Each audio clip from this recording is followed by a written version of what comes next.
Yo, what's going on, guys? It's Slayer back here again with another video. It has now been 2 weeks since I drank that devilish brew, uh, which is alcohol, by the way, if you didn't know. And overall, I'm feeling pretty good. I'm doing my best to stay positive. I'm trying new things. I'm making changes. I'm staying connected with God, staying connected with people that I love and care about, which includes all of you guys on this channel. And just pushing forward, because that's really all we can do in life, guys, is just keep pushing forward, keep trying, never give up. That's what it's all about. Of course, I'm dealing with PAWS, which I mentioned in my last video, which is post-acute alcohol withdrawal syndrome. I would encourage all of you to get online and do your own research about it, because it's different for each and every single one of us. Some people don't experience it at all, while others can have effects and problems up to 2 years after quitting. Just shows the damage that we're doing yet again when we're drinking that poison, when we're drinking booze. It's so bad for us, horrible for us. But as always, guys, I just wanted to say thank you.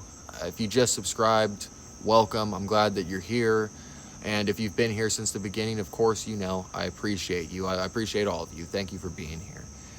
In tonight's video, I just wanted to kind of make a quick video on a conversation that me and my buddy were having earlier. And my friend, he also struggles with alcohol, which it's crazy, man. I was thinking about it the other day, like a good 80 to 85% of my friends that I grew up with, that I knew, that I've known for years, developed alcohol problems. Most of us did. And it's insane. A lot of people, even now I'm figuring out about people that I haven't spoken to in 10, 15 years. Oh, do you guys hear the bats?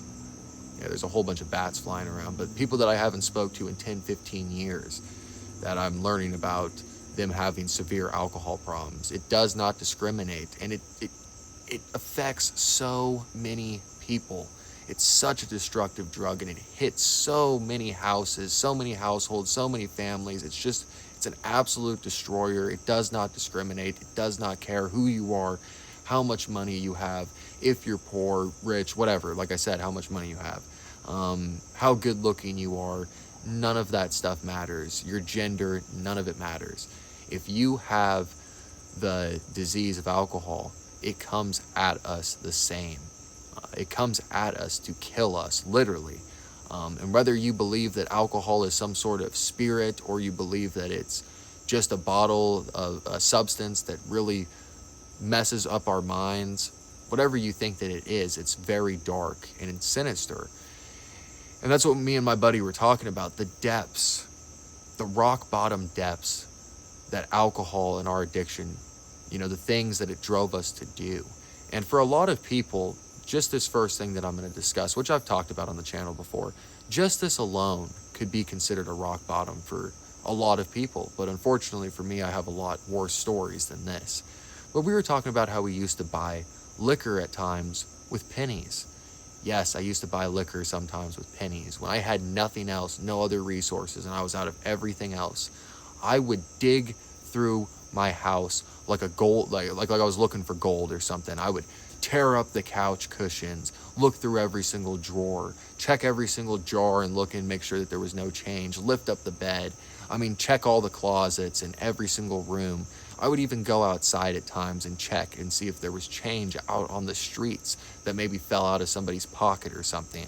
That's how desperate I was to get my next drink, because when we're wrapped up in our addiction like that and we have no plans of getting sober, the only thing that's important is getting the next drink, because for me and for a lot of people, the withdrawal is so horrific, and on top of it, reality is punching you in the face at the same time, and it's an overload, and you want it to stop. I wanted it to stop, so I would go to desperate measures to make sure that I could get my fix. And I would sometimes. I would take in 100, 200, 300 pennies, despite how embarrassing, shameful, and horrible you would feel. It would make you feel like an absolute and total loser. You know how embarrassing that is and low that is, to walk into a liquor store and give somebody 100, 200, 300 pennies? It's horrible, but it shows yet again the power of alcoholism, because the power of alcohol would overrule all of the other emotions. Getting that next drink and getting my fix was the most important thing. And so I would walk into these places, and these liquor store people would just look at me like I was absolutely nuts. I remember I walked in one time, and this guy knew me. He knew that I had alcohol problems. He had seen me 1,000 times at this point. And I walked in there, and he was like, oh my God. He actually rolled his eyes at me. And I walked up and I gave him 100 pennies, and I don't blame him for rolling his eyes. How much of a degenerate do you have to be to do this? And gave him 100 pennies, and he just looked down at him, and he just kind of shook his head, grabbed the little like bottle, gave it to me. I went outside, and immediately drank it, and it lasted for what? It helped me barely for maybe 10-20 minutes, and right back to square one. There I was again. It's like running on a hamster wheel. You're getting absolutely nowhere. Continuing to drink is just prolonging the inevitable. The inevitable consequences that are going to come from when we drink to these points, guys.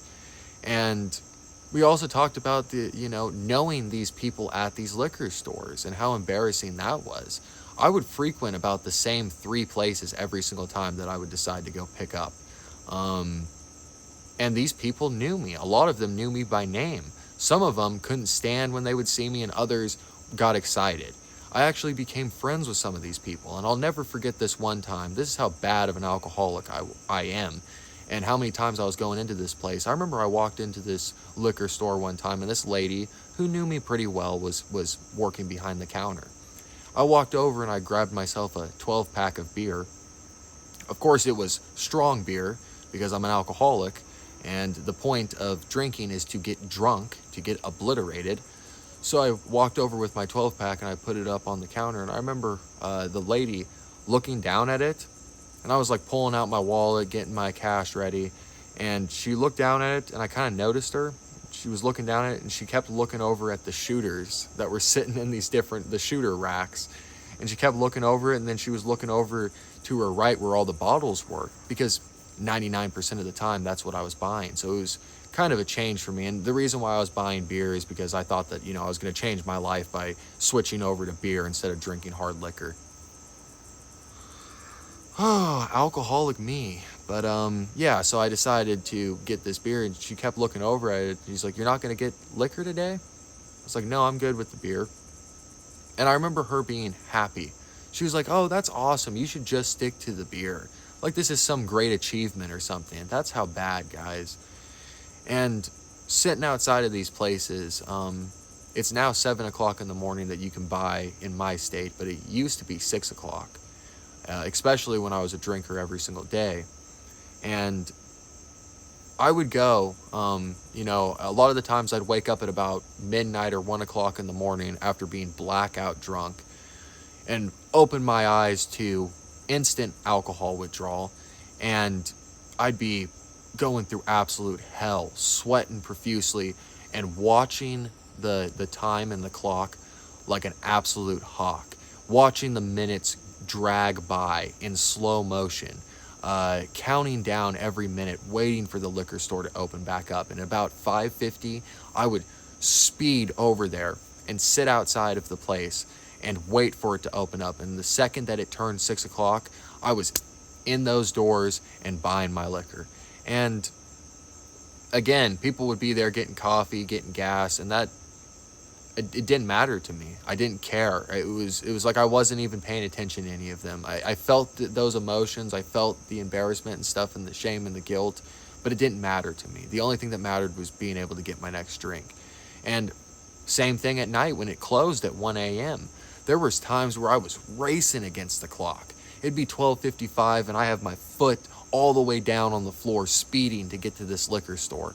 And I'd pull up, and there might only be 1 minute left, and I'd jump in there, run in there, and get my liquor. And at other times, oh man, I'd have the fear of God basically put in me, because it would be closed, and then I'd have to realize that I'm going to be going through 6 or 5 hours now of withdrawal before I can get back up and go to the liquor store. It's like a lot of people have said, it's a full-time job, and I don't miss any of this. I'm making this video as a reminder to myself of why to never go back, because I don't want to experience any of this ever again. The things that we did, I remember we were talking about how we sold different things. I've talked about this too. I sold clothes, guys. Clothes that I really liked. Clothes that I enjoyed wearing. And I just went and sold them.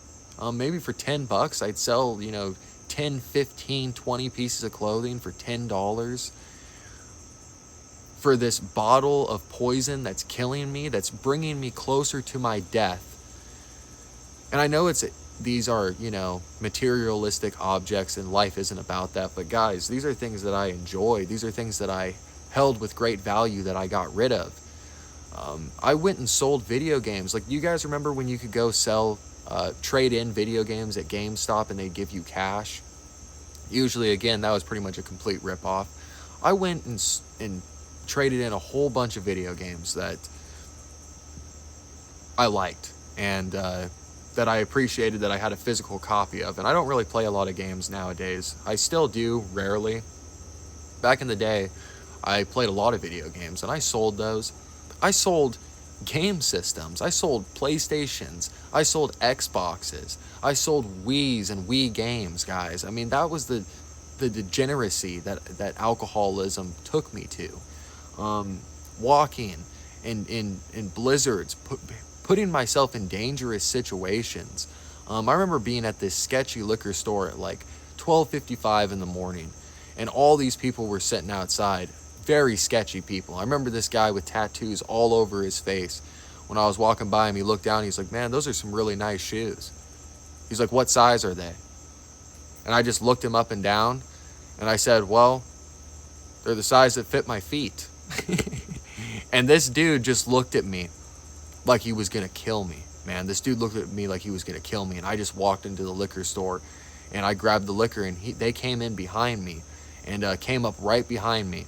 I was like, dude, is this guy gonna punch me in the back of the head, stab me, shoot me? I have no idea what's gonna happen. The whole situation, you can feel evil, and I felt evil. And I got the liquor, and I went out went out the exit, and the whole time I was looking back, and they were watching me.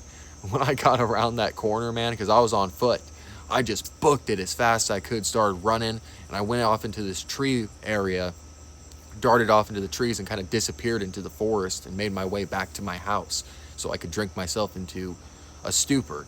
And that's just a little tiny example. There's things that I don't even bring up on YouTube.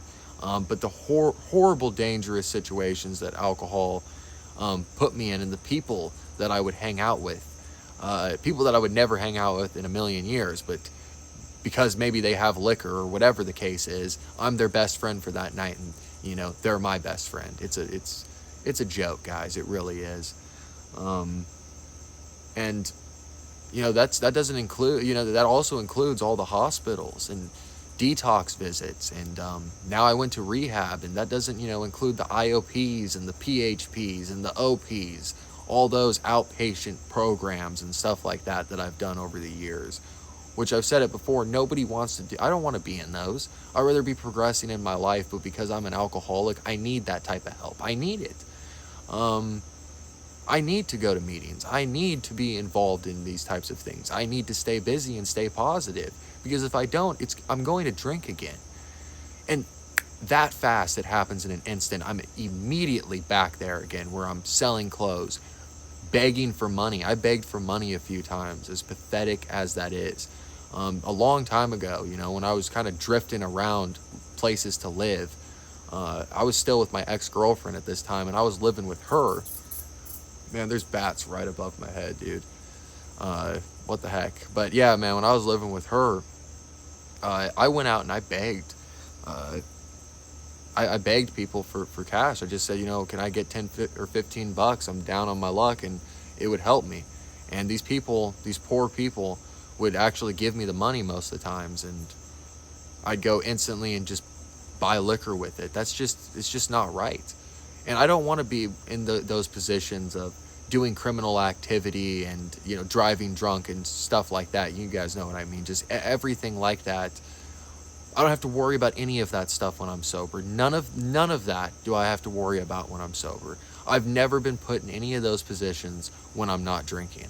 That's all a direct result of my drinking and the absolute chaos that it brings into my life and everybody's life around me. It doesn't matter. It doesn't matter who you are, how long I've known you. If you know me, I'm somehow going to usually mess things up for you in some way. It's a sad reality of my drinking. I'm like a hurricane in a tornado. I'm just ripping through everything the entire time that I'm drinking. You know, drinking back in the day, especially when I would take the first shot and have to throw up the first shot just to hold the rest of the liquor down. I did that every single morning. Take it, throw up, drink the first shot. I would take a shot and eat an apple right away. I would take a shot and bite down on my tongue to try and like distract my brain into the pain instead of, the liquor going down. I would take my first shot and jump into a cold shower at times, because if I could hold the first shot down, I could hold the rest of the liquor down. I mean, think about the damage that I was doing to my body, forcing this liquid. Everything in my body is trying to force it out, and I'm forcing it down my throat.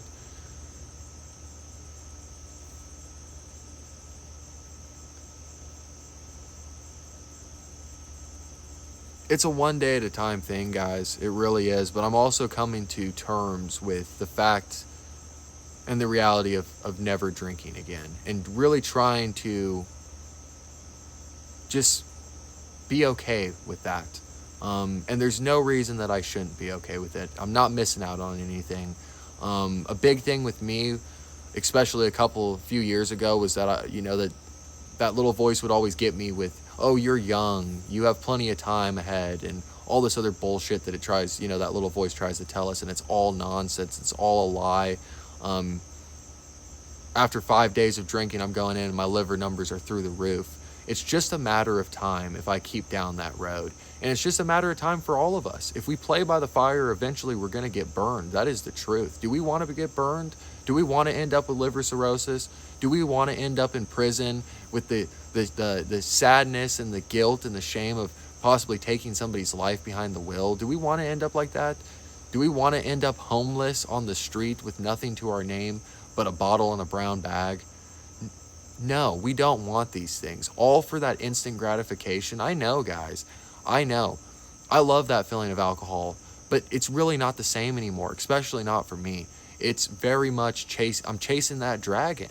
I'm trying to get back to my first drunk, and I'm never going to have that first drunk again. I'm never going to have those first dozen drunks that were just magical and everything was great and there was no consequences. Those days are long gone. And if you're anything like me, those days are long gone for you. Let's not be put in the position where we're selling clothes, or we're drifting homeless, or we're stealing and being manipulative and all the other things that we do, guys. I mean, I stole from everybody. I lied, cheated, and stole. That was my reputation. Nobody wanted to be around me, and why would you?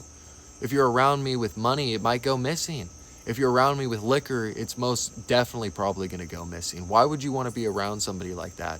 In active sobriety, everybody trusts me.